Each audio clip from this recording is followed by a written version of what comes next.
Well, here we are. We are live. It's John here behind the camera at the moment. We're going to get started in about 2 or 3 minutes. So if you're watching live, feel free to say hello. Tell us. The sound will probably be awful at the moment because everyone's still talking, but it'll get better later. Say hello in the comments and let us know you're listening. Tom will keep an eye on them, but I won't be able to see your comments while we're speaking for anyone who is here right now. I hope in a little while we might see some people. I think it will tell us actually how many people are watching in a moment. Is it? Oh, there we go. Okay. You ready? Yeah, ready. Happy? Yeah.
Good evening.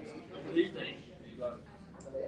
I'm John Williams. Welcome to AIQ. I'm going to start by talking about the very first time I realised that something amazing was happening with AI. And I saw a tweet from this chap, Danny Richmond, and he works in AI, and he said, I mentor a young lad with poor literacy skills who is starting a landscaping business. People might see this tweet. He struggles to communicate with clients in a professional manner, so I created a GPT-3 powered Gmail account to which he sends a message. It then responds with a text to send to the client. So this is what the young guy sends. We've got kind of shaky written English skills. And automatically he gets back from the AI something that looks more like this. Dear Sally, I hope this email finds you well. So he starts off with, Sally, I am starts work at yours Monday from day. And it turns into, I hope this email finds you well and writing to let you know I'll be starting work at your Monday. Really looking forward to getting started. If you have any questions or need any help with anything, please don't hesitate to get in touch. Best wishes today. And when I saw this, I thought, something has really changed. Technology, which I've been playing with for 40 years, ever since I got excited about computers when I was 14, always was very powerful, but could only do what you told it to do when you explained exactly what you wanted. So this was something completely new, the ability for it to think like a human and to respond like a human. So I find this very exciting, and also, as we'll see later, there's some reasons to be excited, to be concerned as well. But where are you? Are you excited, or are you worried about it? Are you confused about it? You know nothing about AI. These images, by the way, are created by an AI called Avatar AI, which is created by a guy called Peter Levels, who roams all over the world writing little apps. He's made quite a lot of money since he set this up. So what I want you to do, though, is discuss this for 5 minutes. I'm going to give you 5 minutes. Turn to the person next to you. I know it's London, we don't do this sort of thing normally, but it's okay. You're in a safe space.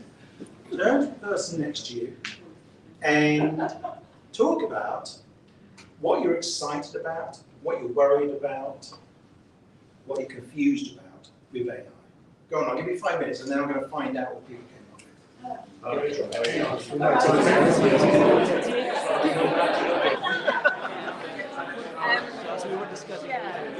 I'm really excited about it. But I'm quite optimist. I don't tend to be finding everything negative, so I find it annoying that everyone else is negative. You know, but sometimes what's struggling with the adapting is the resources. How do you find it? Do you find it easy or hard?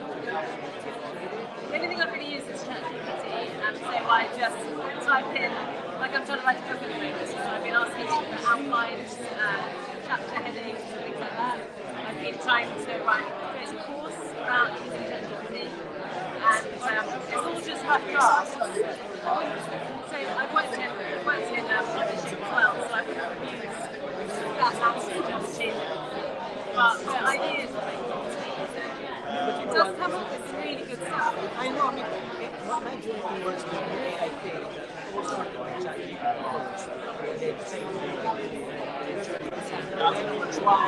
I tried doing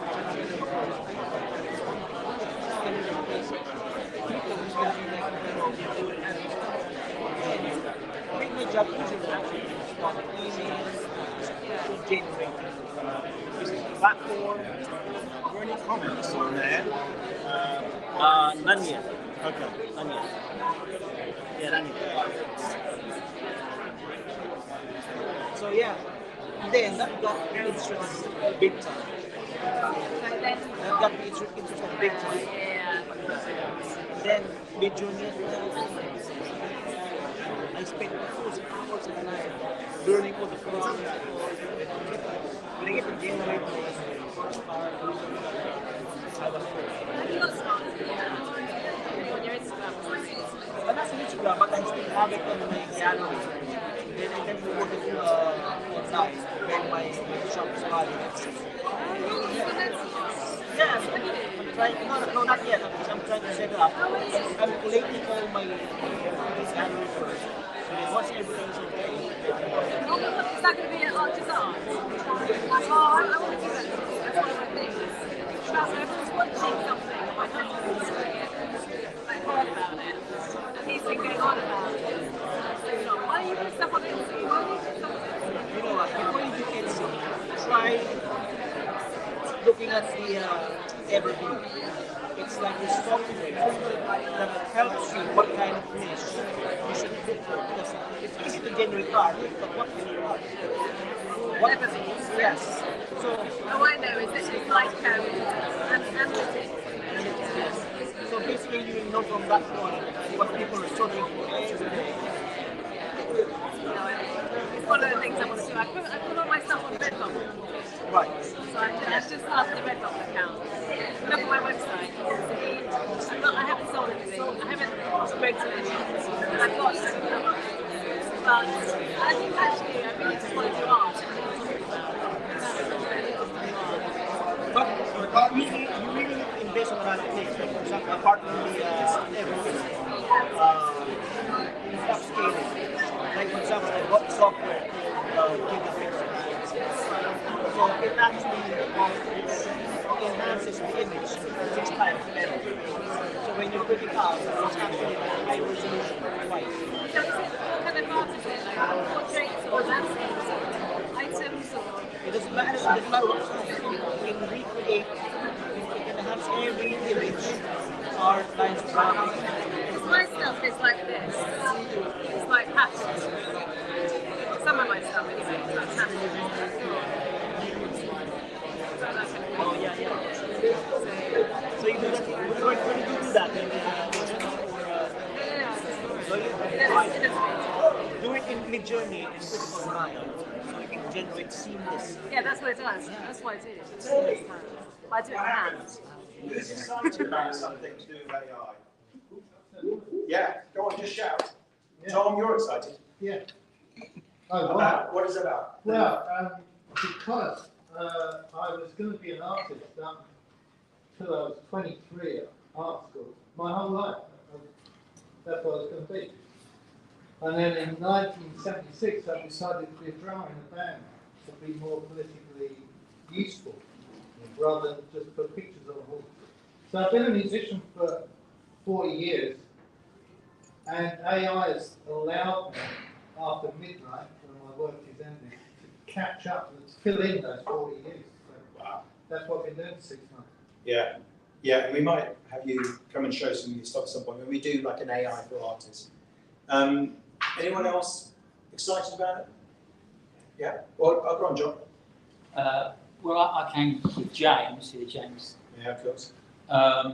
So I just think, well, I'm a filmmaker and how can I make money from it? You know, it's... Yeah, no, it's going to be, you're going to be able to generate entire films fairly soon. It's not there yet, but it's not that far away. Yeah. What are you going to say about it? Yeah, this isn't Siri or Google Assistant. It's far brighter than that. Yeah, yeah, yeah. And so Siri's dumb. Siri's never going to change the world. Alexa won't change the world. But I can learn using this to learn Spanish. I've gone both paid and free and come back to it again. I've done marketing plans for clients. I've just written an article which hopefully will be in the FT in a couple of weeks. I did try and spoof it, but they run an algorithm through the draft document. And similarly, AIQ come back and said, "Nah, not happy with that. What's going on?" Well, they said there's too much AI in it. Well, I fessed up straight away. It was just a little test, but it is. It's really interesting technology because it can do a lot more than I think anyone's going to be using it for at the moment. Yeah, I think it's amazing. Who's worried about AI? Is there something you're worried about, apart from me? Yeah, Matt. I feel that increasingly the human race is going to be spending most of its time trying to figure out what is real. Yes. And what is human. I'm going to talk about that later. Yeah. Yeah.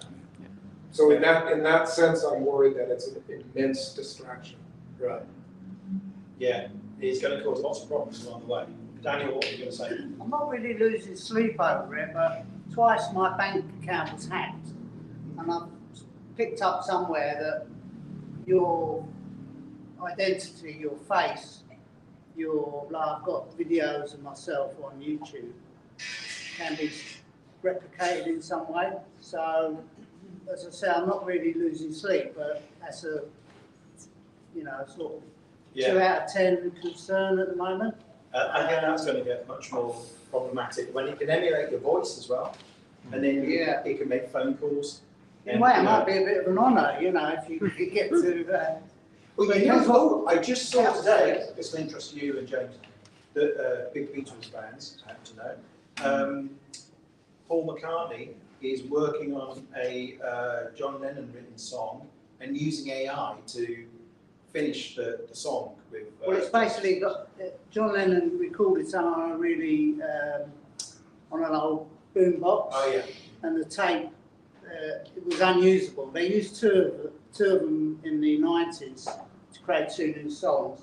And basically, Peter Jackson's got this technology that they use on Get Back, and they can extract the voice and the piano and the air conditioning noise, and then they can just use John Lennon's voice. Yeah. Sarah? I'm just concerned about what it's going to do to the quality of our human interactions, because it's hard to, really good, deep relationships. It's hard to learn how to communicate and be emotionally intelligent. And this means basically young people or kids don't need to ever learn that. And so if you just put in a really basic sentence and then AI makes it sound more charming or whatever, how are you actually supposed to be able to have the kind of relationships that are going to nourish you? Or how are you going to exactly know what's real? And I'm going to talk about this later. People are paying for virtual girlfriends and virtual boyfriends and virtual friends. And I saw a talk recently with Dr. Kate Devlin, and she was saying she saw it as a positive thing in that it was like training wheels for relationships. And people could learn how to have a relationship by doing it with an AI. I'm not 100% convinced myself, but I thought it was interesting that there was at least a positive take on it. So some of the things we've been talking about are ChatGPT, and I want to talk a bit about that tonight. So ChatGPT is the text chatbot that was set up by OpenAI. This chap, Sam Altman, is the CEO of OpenAI. Personal net worth of about $380 million. From other things, nothing to do with OpenAI. He actually chose not to take any equity in the company because he felt it was already rich. And this was the tweet on November the 30th last year. that launched ChatGPT. This is about all the marketing we've done. He tweeted this. Now, he does have 2 million followers or something, which helps. But what's amazing is that within 5 days, they had hit 1 million users. That made it the fastest adoption of any product in the history of mankind. It's now at 100 million users. In fact, that was a few months ago, and I don't think they've released any figures since then. So I started playing with this thing in December, and I tried a few things. I made a song, so I asked it to write a song about one of my books in the style of the Beatles, I think it was. And it had this refrain of, because one of my first book is called Screw Let's Play. And it wrote a song about Screw Let's Play with a chorus that was seemed quite catchy from the text anyway. And then I thought, I want to do something else. And while I was playing around, I decided to do a little comedy script, and my friend Nick had just grown a beard during lockdown, and I thought, I'll take the piss out of Nick, who's a massive Curb Enthusiasm fan. Who knows Curb Enthusiasm? A few Curb fans? Yeah, I was watching it last night. And with Larry David, and I thought, well, I'll get it to write a Curb Enthusiasm scene to take the piss out of Nick's beard. So I basically said, well, this was the prompt, if you want to know the prompt.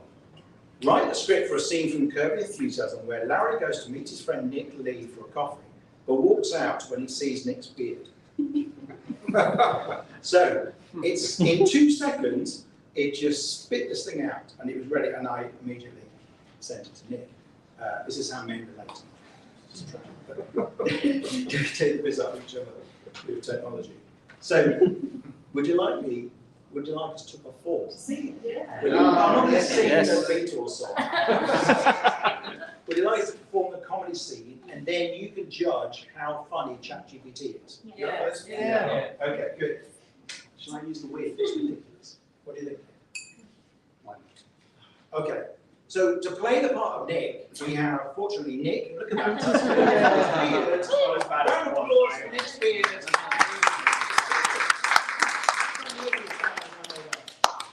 I bought a prop for this. It's not good. I'll tell you now. This is what happens when you spend £10 on Amazon. I know. I cut it today because it's so good. Am I giving you Larry David vibes? Yeah. This is what my hair would look like if I didn't shave it. Okay, you ready then? You want to come a bit closer?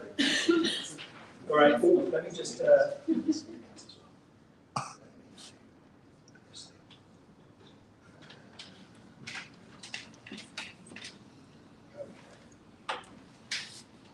All right.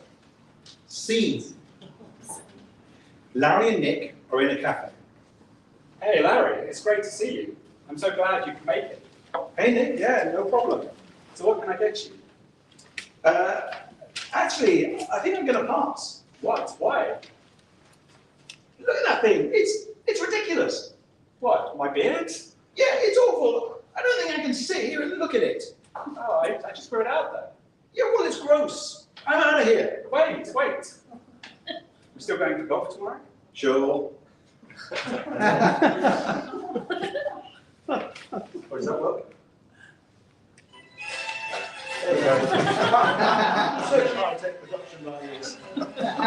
And scene.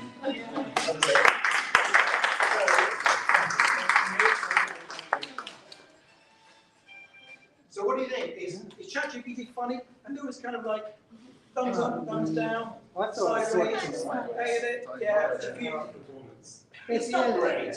But it was, you have the charm of the performance. What's up? Yes. Well, that's it. Some people don't find it funny at all. This is true.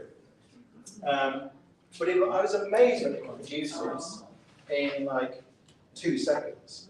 I think for such a short scene, it was pretty believable because I mean Larry David is so unpredictable. It's exactly the kind of thing he would say in a sitcom. So Yeah, that was good. And the punchline at the end was good. You like that? And thinking where it was like, you still off golf? I thought that was quite funny. Yeah. So I'll laugh at anything though, so. yeah, true. All right. Next exercise. Let's demo a bit of ChatGPT live. So I'm going to actually share my screen, use ChatGPT. Let's hope this works. Let's make $1 million. Who wants to get rich tonight? You up for that? Yes. So what I want to do is create a business on the spot. I need your ideas. So I'm going to get you to give me some business ideas, and then we're going to get ChatGPT to do all the work. Does that sound good?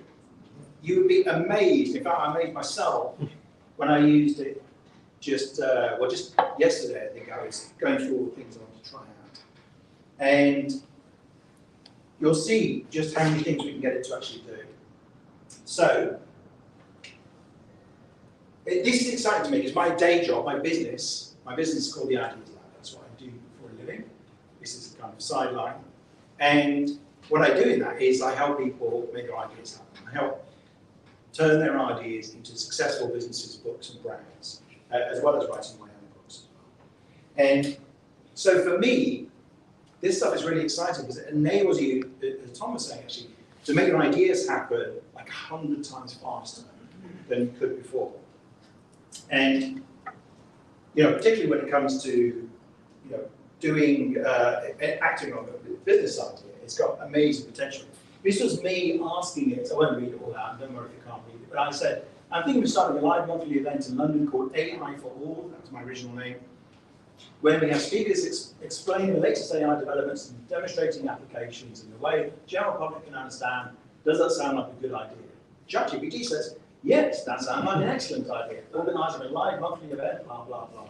And then it actually gives you quite good advice. It says, it recommends we do live demos. So we're doing a live demo. I mean, it's not that stupid, this stuff. So I'm not going to play that right now. Actually, I'm going to go back. I'm going to go back to this. So what I need is some business ideas. This can be something you've always wanted to do, never got around to, something seems too enormous to take on, or it could be something silly. Is anyone going? I, for instance, as an experiment last week, I came up with this idea for Uber for puppies, which is basically you have an app and you press a button and somebody brings a puppy to your door for you to pet and then they take the puppy away. And then I got ChatGPT to construct all the components of that business. So, that's obviously the silly end of things, and I can show you later what it came up with. John, that does exist, actually. Really? Someone has done it. I can't remember what it's called, but I saw it Uber for puppies exists. There's no original ideas left. What's that? Yes. Oh, there's a lot of problems, I've got to say, with this whole business idea. So, does anybody have an idea that they can think of on the spot now? Yes, Tom. I've got one, which I've been talking. It might be a bit close to reality. Do you want it really weird? Yeah. Okay. No, give us the real one. Okay. All right, so I've just been booked to do a gig in Ibiza at a party. Now, normally I just drum like a ministry. But I also run harmony workshops. The woman is keen to do that beforehand. So I said, look, I'll teach all your guests at 120 beats per minute. We'll record them. We'll mix them into the DJ track live. And then people can sing along rather than just like football chant. They can sing in harmony.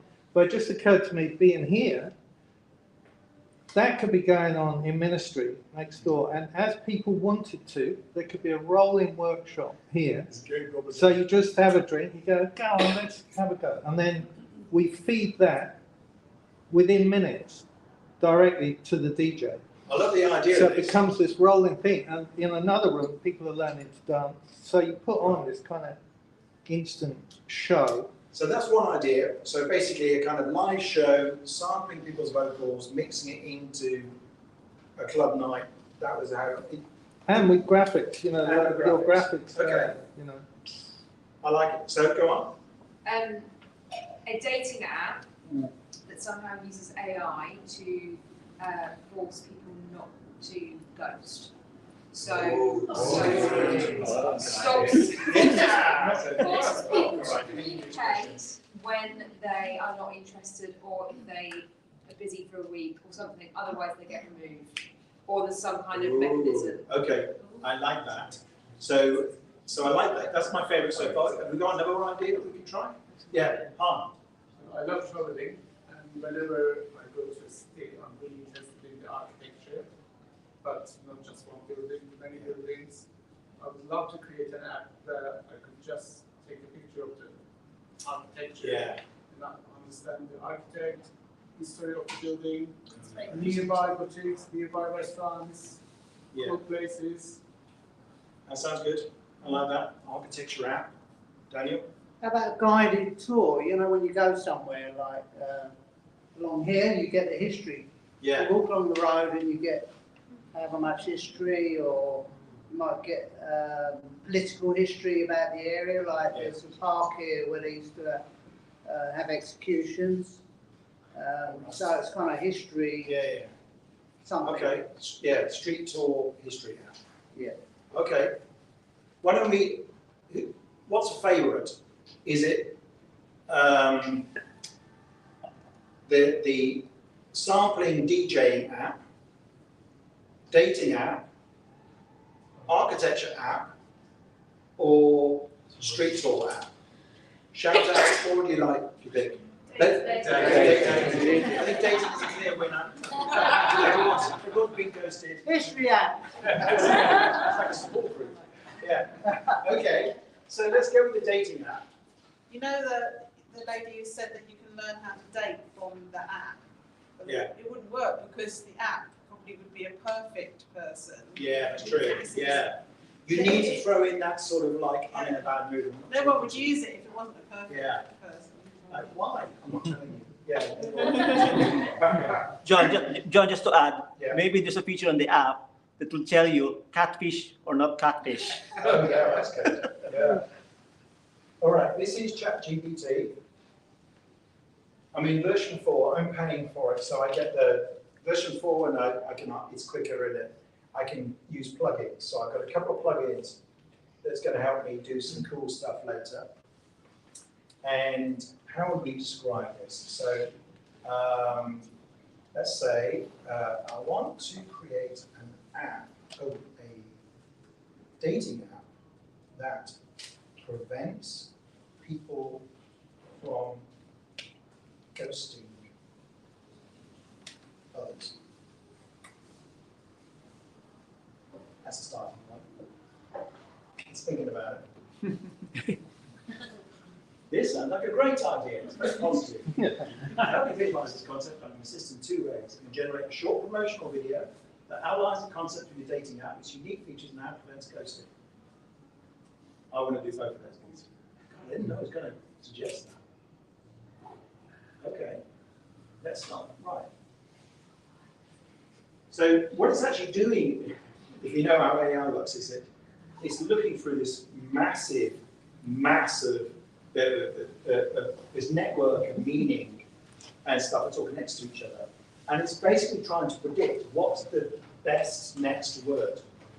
So that's why you kind of see it thinking. So as the reason it takes time is it's actually going like, it writes this much of a sentence and then goes, what should the next word be? And looks at this kind of map and picks the most probable best word. It's quite a weird thing to get your head around. So does it sound good to you? If you have specific ideas. Okay, so it's suggesting a video. How do I say, let's do both? Let's create the short promo video. Let's see how that goes. Here we go. So what it's doing now is they just enabled plugins to ChatGPT. And that's a little clunky at the moment because sometimes it just goes like, I don't have any plugins. I go like, you do have plugins. It goes, I don't have any plugins. And you go around like that 12 times. And you go, create a video. It goes, I'm sorry, I can't create videos. Look at the plugins. Anyway, what it's doing is it's calling this plugin called Vizla. And again, by the way, all these little QR codes everywhere, this will allow you to download my slides. but it will download a copy of my slides that has links to all the things that we're doing tonight, including like thisisvisla.us. So here's the link to actually play the video. Video title, say goodbye to ghosting with your app's name. We should have got to choose a name first, shouldn't we? No more ghosting. Yeah, no, or no ghost. Oh, video tags, no ghost. What's that? Ghostbusters. Okay. Let's play it.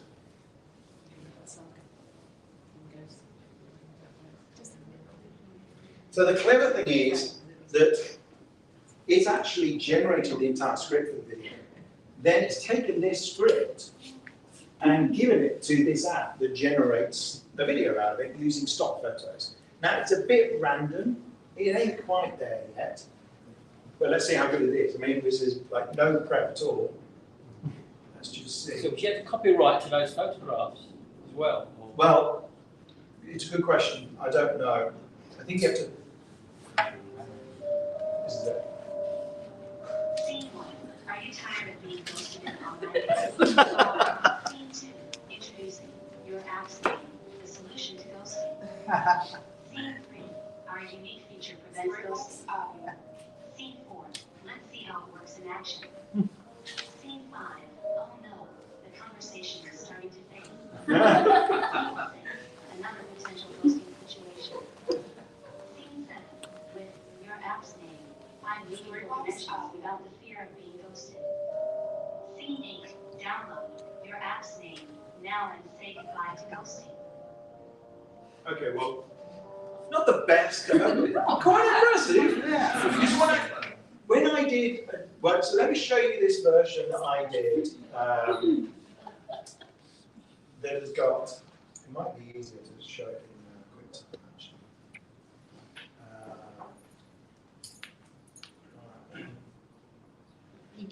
No, I'm going to slide it.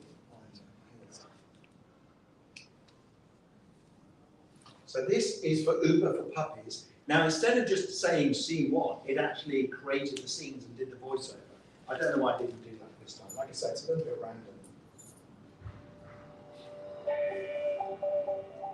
Meet Sarah. She's feeling lonely at home. But wait, what's this? She discovers the Uber for Puppies app. Excited to try it out, Sarah selects a puppy from the app.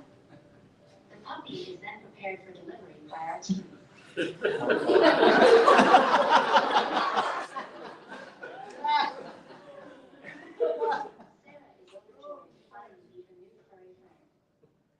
to Uber for Puppies, Sarah is no longer lonely and has found a new companion. See, that was better. I mean, I don't think, I mean, apart from the puppy, character. I think it'd be really interesting to run that on an automated ad on Facebook, just to see how many clicks you pick up. Yes, yes. It's just... John, I have a quick question about this. Sorry, anything else? Yeah.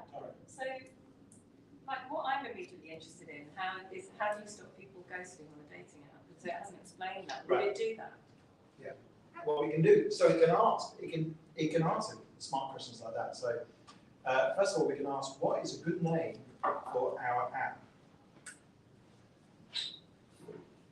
Some names.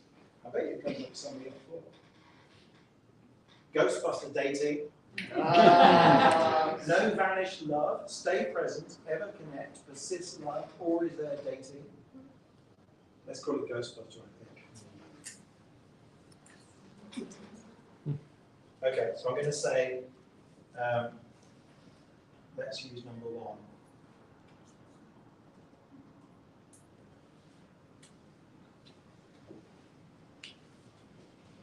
Great choice. Affirm. Now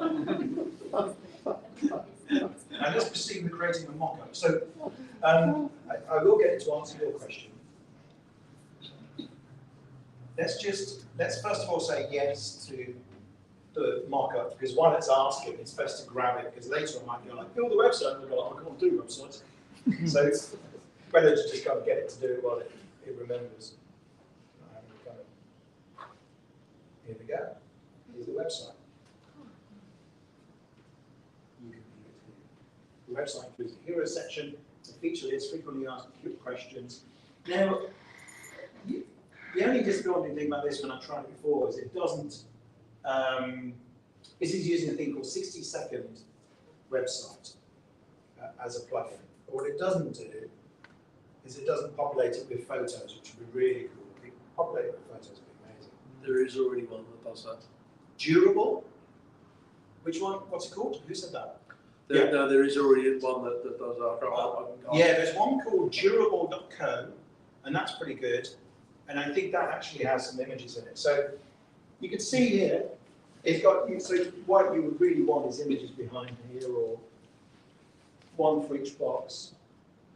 And it's showing like, what is ghosting? How does it prevent ghosting? We use advanced algorithms to detect ghosting and also review every match manually, etc. Let me go back and ask that question. That's what we could find one without ghosting. Oh yeah.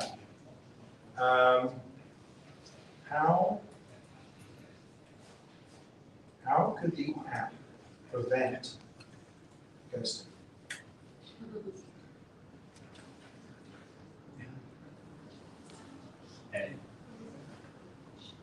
No. Okay. It's not worked at that point.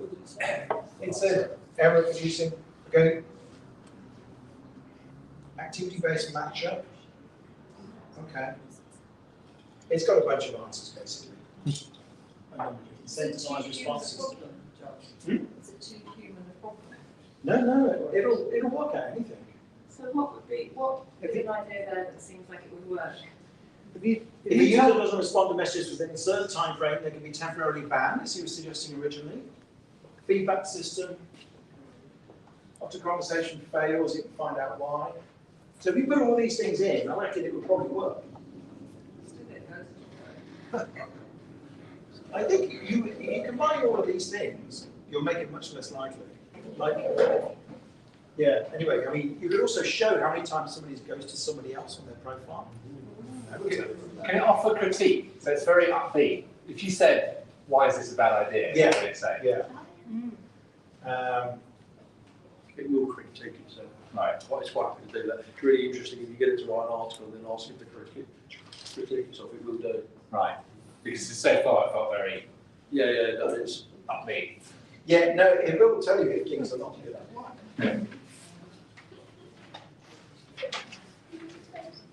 It's good. User autonomy, privacy concerns. So it'll do the same for the negative reasons.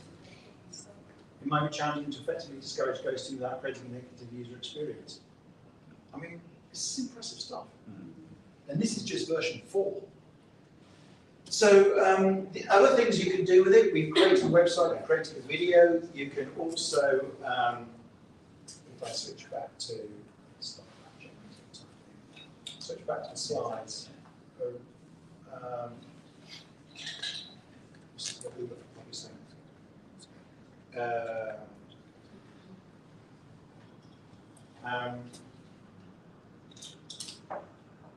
So you can get it to write the elevator pitch. You can get it to write a tweet announcing your business. You can get it to generate the business plan. So I got it to generate a one-page business plan for Uber for puppies. You can create the websites to be seen. You can write the terms and conditions for users of the app. Because it needs to be checked. It generated a description of like something to put on a website to go for funding as well. So it can do all of that stuff. John, in connection to that, there's an online question here by John Mayland. It says, will ChatGPT tell you if your idea or something similar already exists to speed up competitor analysis? Well, yes, but the problem is that, as some people might know, ChatGPT was trained on data that ends in November 2021, so a year before it was released. It knows nothing about the world after that.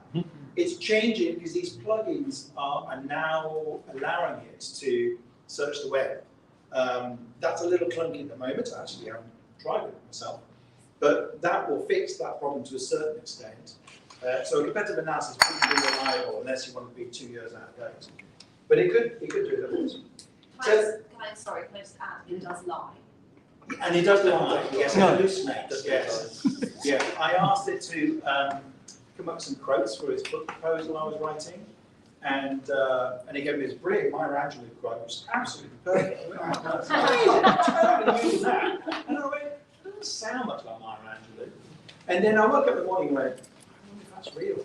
And I said, was that Maya Angelou quote real? And he goes, no.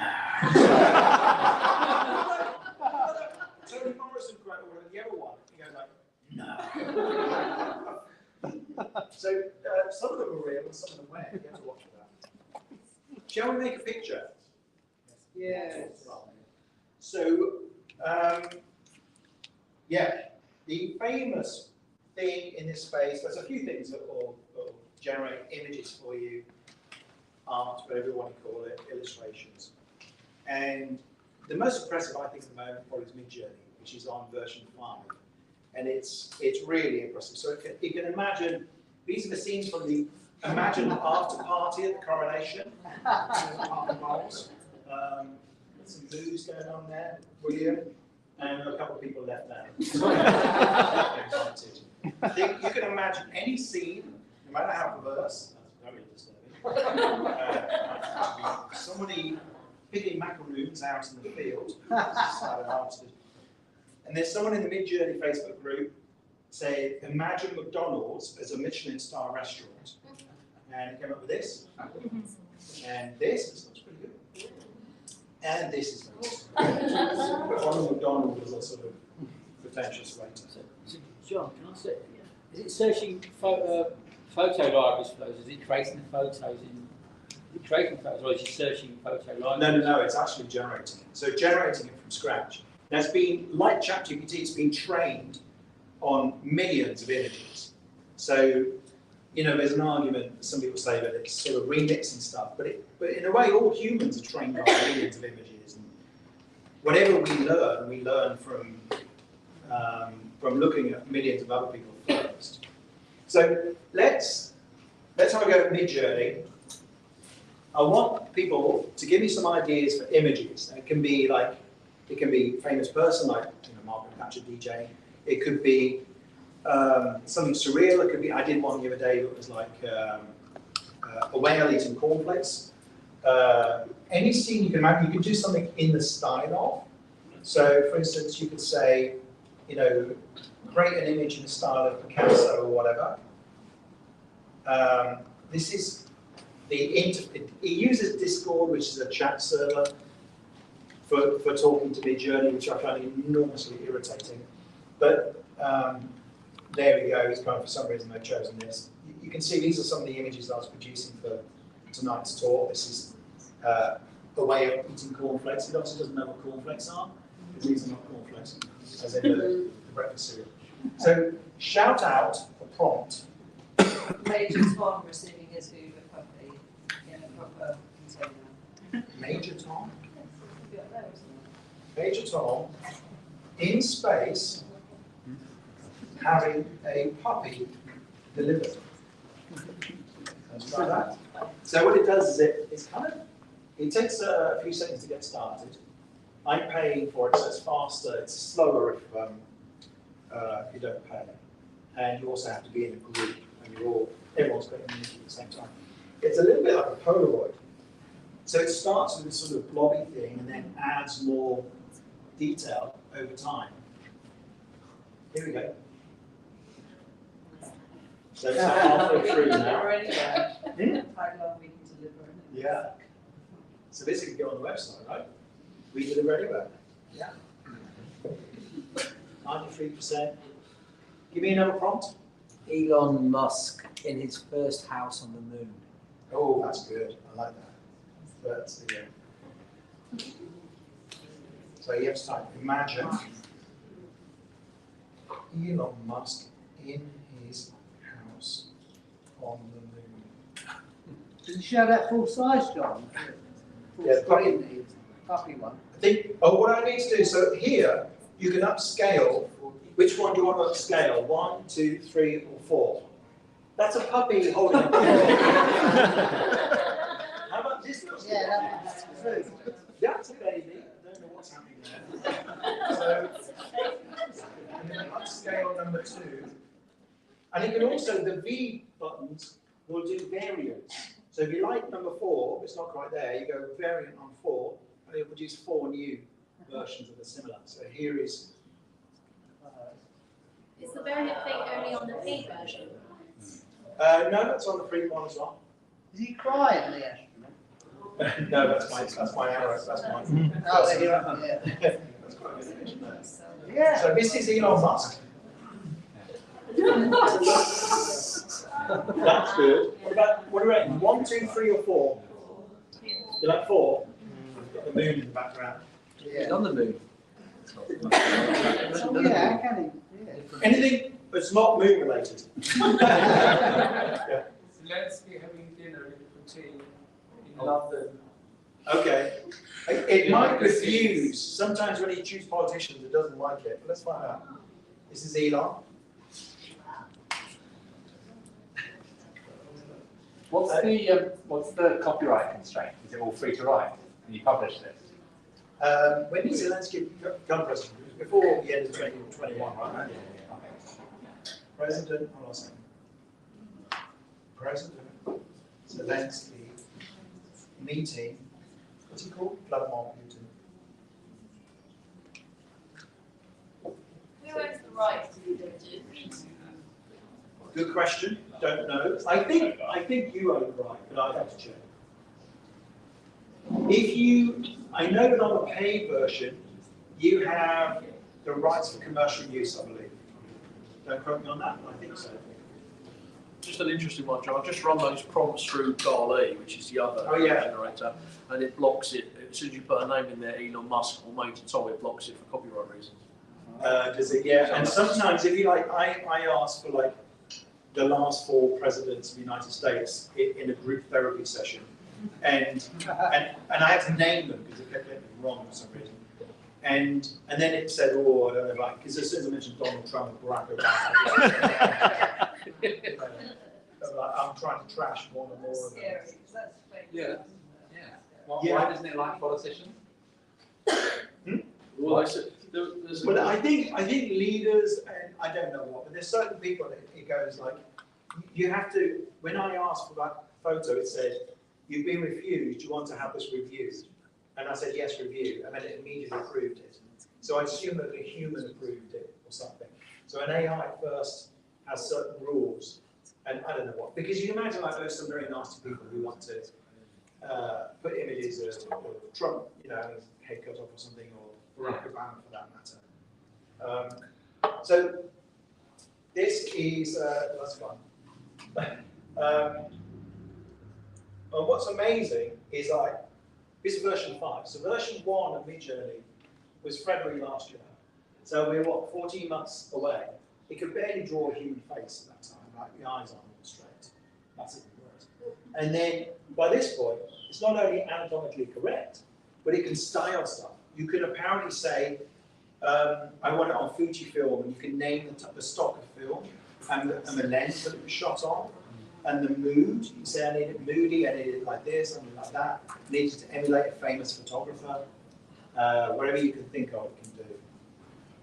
John, if you when you're making any photograph, if you put circa 1900 or circa 1890, you'll create it as a daguerreotype. Oh, right, yeah. So you can, we'll make it look like a period thing. Yeah. Yeah. All right. So I want to show you top 5 mind-blowing things AI can do already, in case you haven't seen enough already. I'm going to go through these very quickly. 1, you can colorize photos. This is my parents' wedding. So I took these, I just took a photo of them basically, and then ran them through a thing called palette.fm. Again, if you download my slides, you'll get the links to all these things. And this is what it looks like afterwards. Now, we've always been able to colorize photos because humans could do it, right? But they'd have to do it, they'd have to break the photo apart, they'd have to make it 100 different layers, they'd have to go like, well, that's red, so that's red colored. That's a wedding dress, it must be white, and so on, because it's only got you know, it's only got what we call a K and CMYK value. You've only got the black and white. Trying to think the other term from RGB space. Anyway, so what it does now is it works it out. It goes, well, okay, that's red, so it's probably bread coloured. So it actually knows what these things are within the photo and can do the right thing as a result. So again, you know, my father's hair was actually red. I think some of these colours I don't think were right. I'm not sure they look like they're wearing sort of quality street wrapper. I'm not sure my father's tux was actually blue, it's probably black. So it's not perfect. It sometimes gets it wrong, but this is like version 1. So I thought that was pretty cool. Again, if you point your phone at this, then you can download these. Turn yourself into a bot. So I created recently a bot. Oh, let me actually play with it. So what I did was I fed my last 2 books into a bot, into this system, and it basically processes the PDFs of the books, and then it can answer questions just like I do. So my books are about how to do what you love and get paid for it, how to find an idea, how to get it started really quickly without spending the money, how to then scale it up, use social media, marketing, and so on, and go full time. So is there a question someone wants to ask John Watt about this? Well, I asked that question yesterday, John. What was? Oh yeah, what did you ask? Was it good? I'll tell you now because I saved the screen, Don. If you just bear with me a second. Anyone got a question about businesses? Oh, I know what John Watt thinks about the data now. Go on, I bet this is not going to work. Let's try it. What do you think of my idea for a dating app that stops people ghosting others? I don't think it's going to be. Let's see. Thinking about it. So last night I asked it 2 questions. One was, how do I market my business? Yeah. And the John Watt replied saying, to market your business, you can start by typing up your 1-page brochure and sending it by email. Remember that your first sale is likely to be a contact from a friend or colleague, so they will hopefully be more forgiving than you've not yet professionally. Okay. So the second bit is me. Yeah. The first bit, I'm not sure that's my idea. I'm sorry, I don't know the answer to that question. Got anything else you want to answer? What recommendations do you make? Do you suggest for play? Okay. What do you mean, as in? So like. How do I make my work more playful or something? Or? Yeah. Okay. How do I make my work more playful? Given that one of my books is called, one of my most recent books is called Fuck Work, Explain. This thing here. Who's read this? Read this. Yeah, right. One person. Jackie is my agent. She wants to read it. It's thinking about that one, isn't it? To make your work more playful, you need to follow the following path of what provides engagement, expression, excitement, and curiosity in the world. This is me. When you are truly in play, your work becomes a natural expression of who you are. Oh, this is from like, the first chapter of Explain. It's actually not bad. That's a good response. So basically, it's just a way of inquiring from that limited content. I mean, even 2 books worth is not that much, and getting a kind of answer that's pretty decent out of it. I think these things will get a lot better over time. Oh yeah, so this is fun. It can fill in the blanks. So Photoshop has a new feature called generative fill. And what that means is you give it a certain image, you give it, and you want to extend it. So this is really useful when you're trying to change aspect ratio on an image. So say someone's taken a photo like that vertically, and you want to actually turn it into a wider one to put on your Facebook page. Then what you do is go like, just make up the stuff that's missing, and it will generate it. And so somebody had a bright idea when this new feature came out in Photoshop to try it on some of the world's most famous paintings. So if you ever wonder what's going on here, in the Mona Lisa moment, it looks like that. Wow. Which is quite interesting. It's kind of a mountain. What's this painting? Starry Night. Starry Night. Van Gogh. And I think it's kind of doesn't quite understand that these are supposed to be towns here. This is what's cherry? Yeah. What's it called? Venus. Yeah, Venus, the birth of Venus. Well, that was quite different. Yeah. And this is Surat. Sunday. Déjeuner sur l'heure. Like it's something in the park, day at something or other. And that's it, make it look. Now, it's got a little bit skew with the humans and with the boats. Didn't quite understand what those were supposed to be. But it's trying to interpret art, which is impressionistic art. Showed it part of an image that already exists, would it be able to give you the image that actually exists as opposed to make up? So like, take the Sistine Chapel, for instance. Yeah. If you showed it one image within the Sistine Chapel, it could definitely have would the it rest. make up the rest, or would it know what the rest of the Sistine Chapel looks like? No, it would. I mean, this generative field just invents it. It just makes it up on a best guess. So it'd be interesting to see to see what an actual image looks like versus the. Yeah, right. Yeah. Of what's the, Well, I've got a few of those, so this is quite fun. I think someone's pasted a yellow submarine. This is good. You know, this guy took him to court. Even though he used to apparently go around making a living at parties, saying, "Hey, I'm the baby on the fucking gun." Another shark in the corner. Katy Perry, what is she lying on? Is it a cloud? Nope. What is it? Finally, someone said, well, okay, I'll give it zone 1 of the tube map, see if it can extrapolate the rest of the tube map. No. It's like Jackson Pollock. That's 50 years. Those actually have names? Or, What's that? it didn't generate names, did it?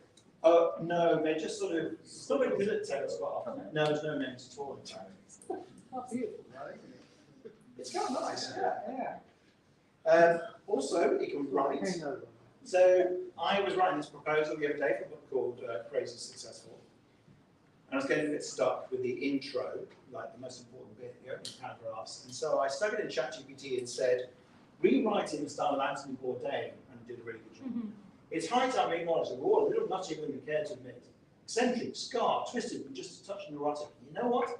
That's not just okay, it's damn more spectacular. The oddball traits we've got swirling around the side are the very things that make us tick. The spark behind the most brilliant moments. And I thought, this is a better writer than I am. Depressing. So, I mean, this is like way more exciting than anything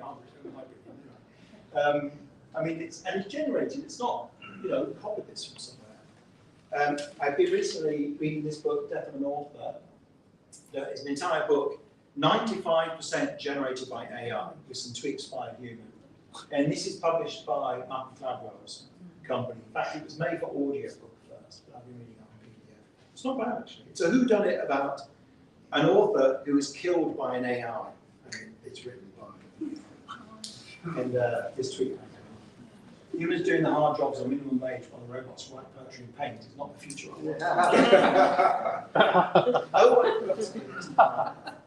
So the other thing is I've got it's really tricky to do.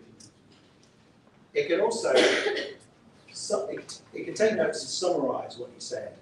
And what I forgot to do was set the summariser going. So there's an app called the Oasis, and that's what I was going to show.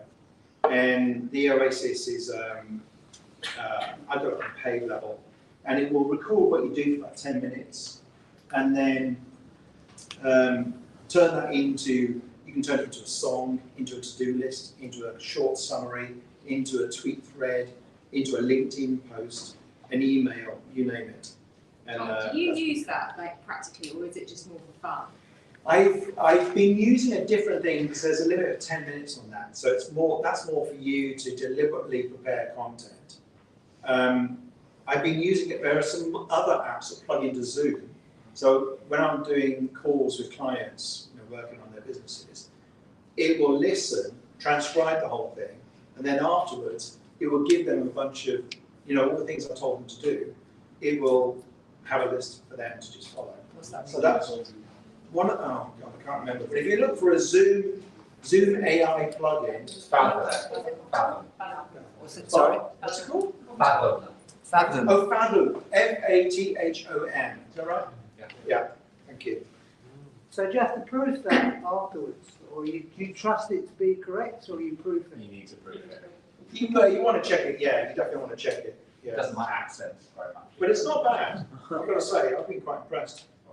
Okay, other side of the equation, top 5 things to make you lose sleep. Apart from that image. Fake content. And, a lot of people are kind of using filters to change the way they look. Unbelievably, they're using filters on dating apps, talking about dating apps. What's the point of that? Anyway, that fries my brain. This woman used a filter to make herself look younger, but she forgot to do her reflection. And this image went viral recently. Someone said, this apparently is what baby peacocks look like. Aren't they cute? And everyone went crazy, which is like made my day thing. And then people went, no, actually, this is what baby peacocks. This is actually just generated by AI. Now, that's just funny, but this is not so funny. Somebody shared this image saying there's been an explosion at the Pentagon. And helpfully, Russia Today retweeted it. Thanks, guys. And it took off so fast that you can see 38,000 views on that thing. It momentarily caused the stock market to drop in America. And then people discovered it was nonsense. So this is why, things are going to get complicated. Let's talk about spam. Spotify plus network of bots listen to bot generating music. So what they've done was they generated this music, like 14-hour tracks, or maybe no, it's more like three-minute tracks, probably 14,000 times. And they got millions of bots to listen to it, so that they would get a penny for each listen, so they made money. But of course, I didn't think it through, because that's also going to show up rather strangely in the data. I'm going to go like, who's this person paying £1,000 a day to all of a sudden? If you thought LinkedIn wasn't horrific enough already, here comes Lisa AI. So people are already using AI to DM people.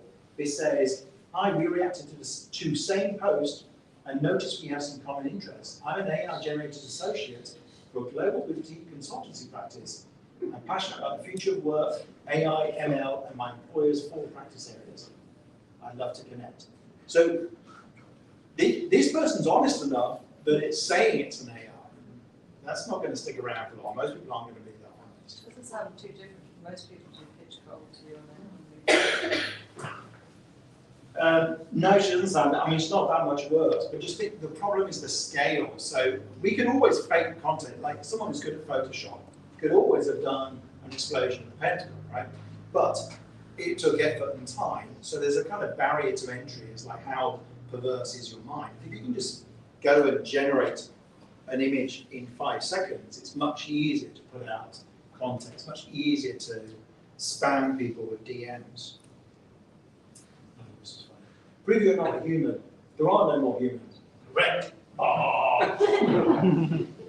Now, because of all this fake stuff and because of all this spam, this chap, remember who this is?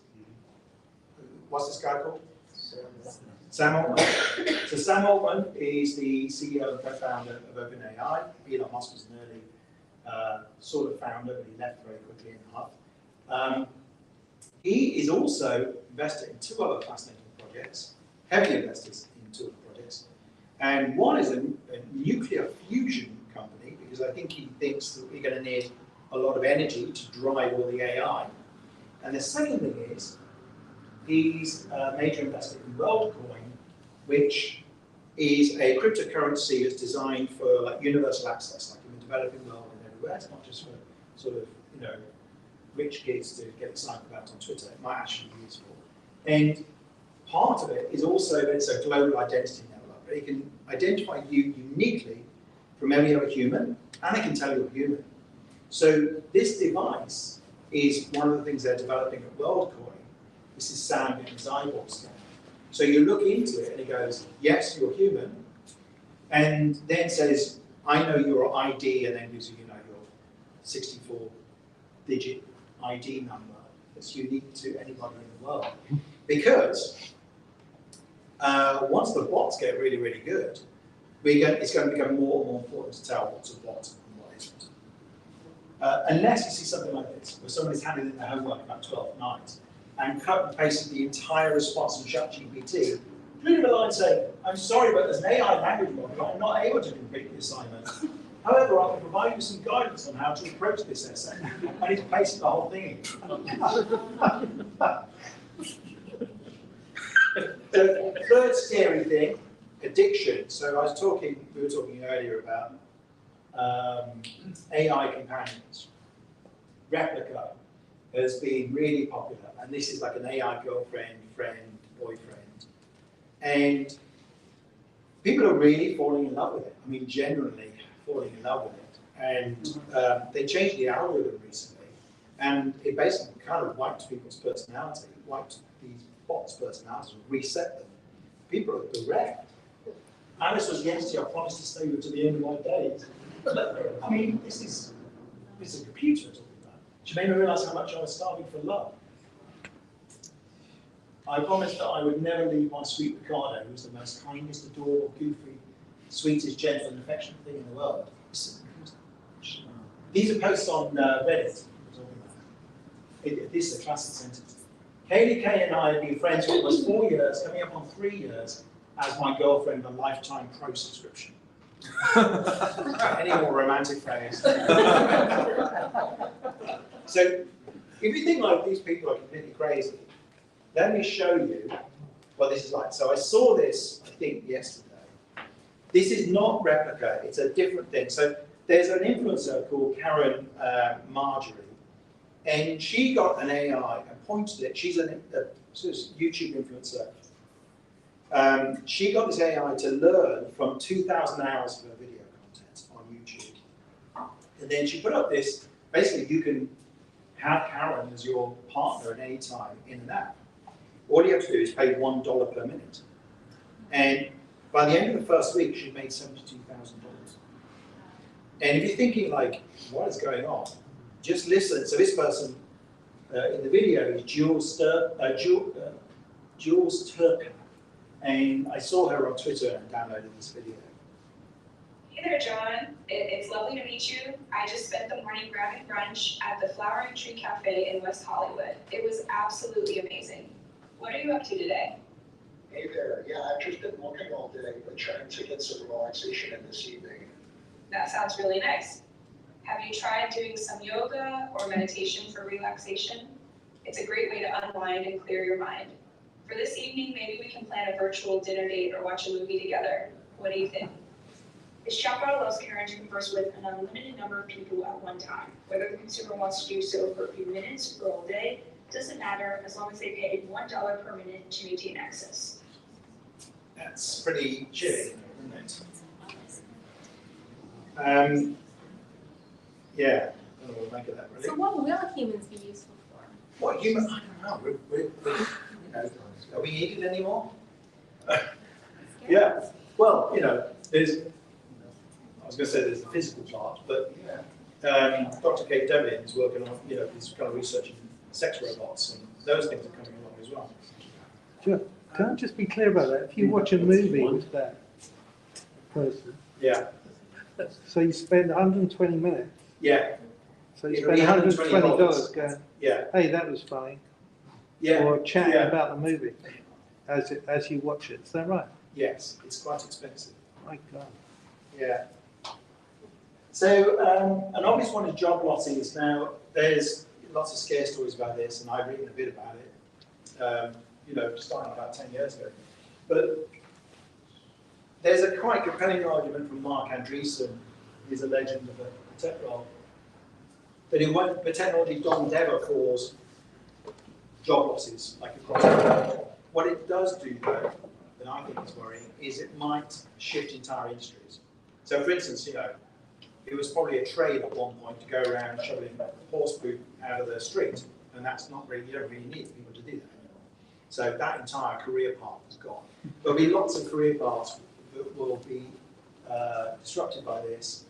I don't know what's going to happen with accountants, with lawyers, some quite sophisticated professions are going to be disrupted, if not massively shifted. BT just got rid of 55,000 people, and not all because of AI, but about 10,000 they estimated could be replaced by AI. Particularly in customer service. So I think customer service will be popular with to replace AI. And finally, extinction. Yeah, we've got nothing to worry about. This is humanity's last week. GPT-5 isn't that impressive. And what's alarming is that even Sam Altman himself is worried. Let's say in the next few years, we have as big of a jump from GPT-1 as we had to GPT-4 over again. And then a few years after that, we do it once more.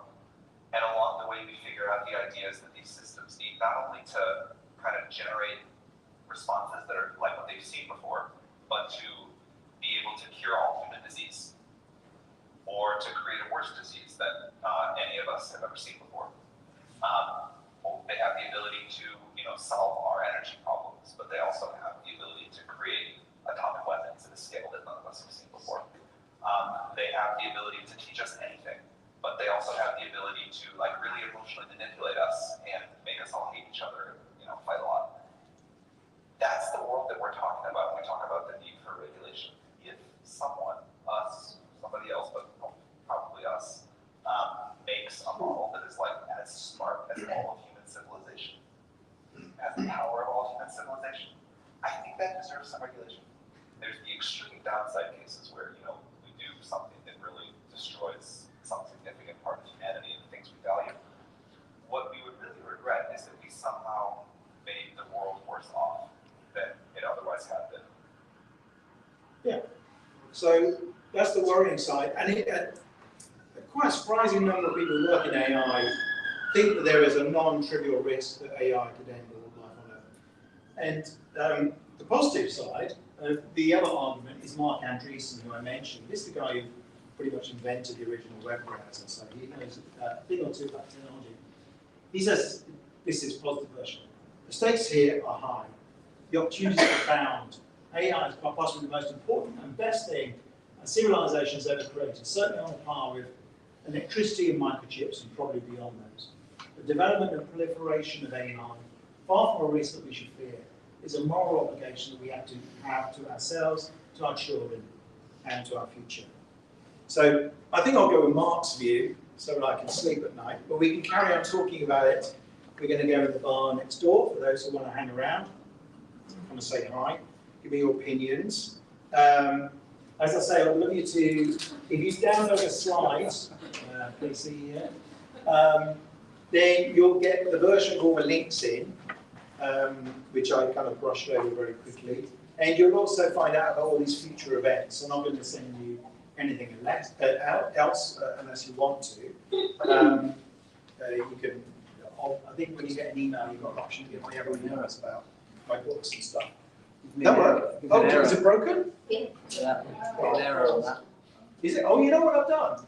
I've broken it, haven't I? Oh, yeah. Isn't that genius? You've got AI to do it. I should have done. Yeah, I can tell you what the URL is supposed to be. Annoyingly, I'll go on this slide and I'll type it.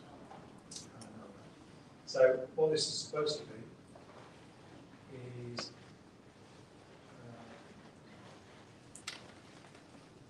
edit code. So annoyingly, that is not going to work. So you can create another QR code. I could do. Yeah, I could make a QR code that works.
Have I got this right now, or is it still wrong?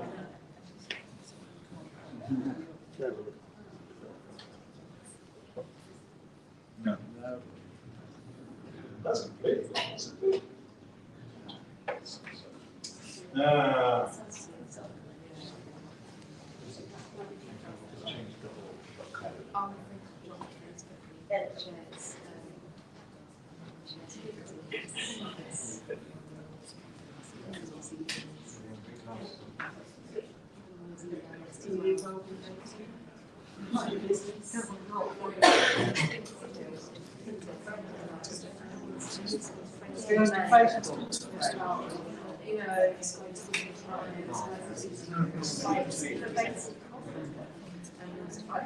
Keep listening too much.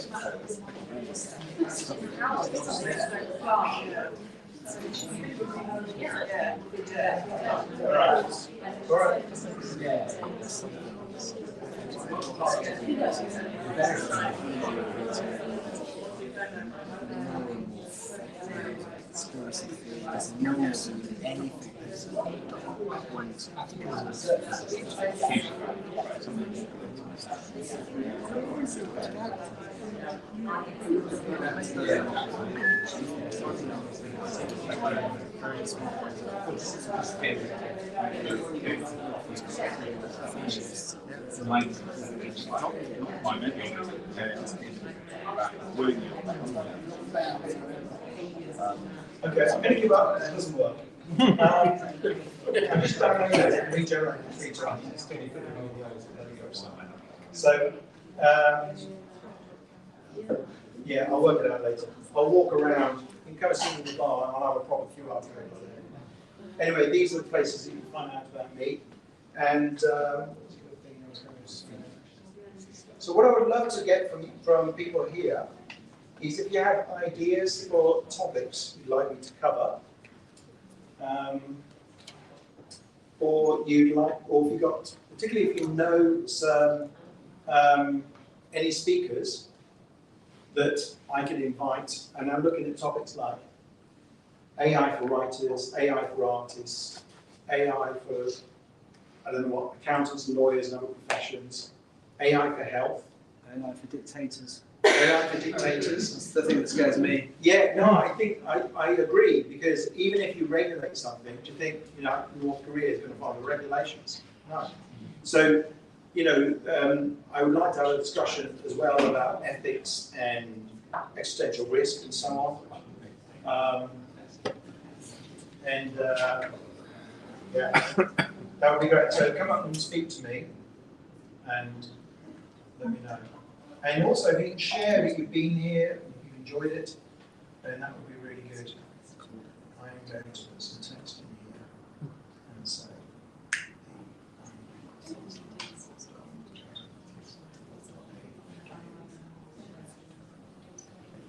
I'll leave this up instead.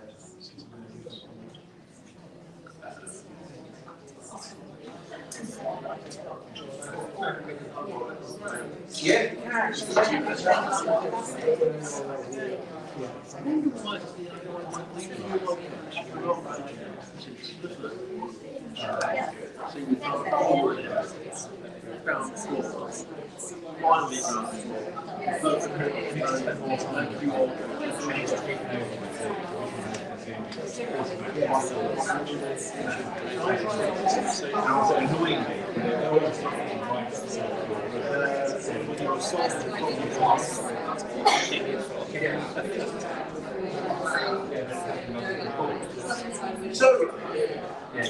So if you want to record, but then go back to services. We also So,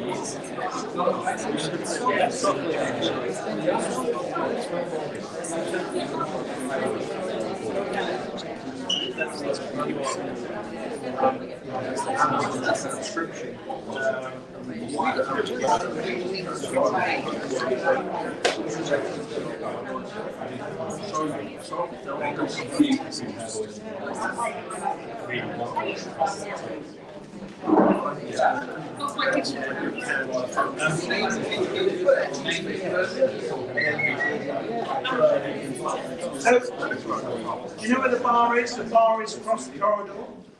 We can also stand outside. There's still about a little bit of light left. I think it's quite nice, warm evening out there. It's about 24 degrees. Come and join me for a drink. Thank you very much.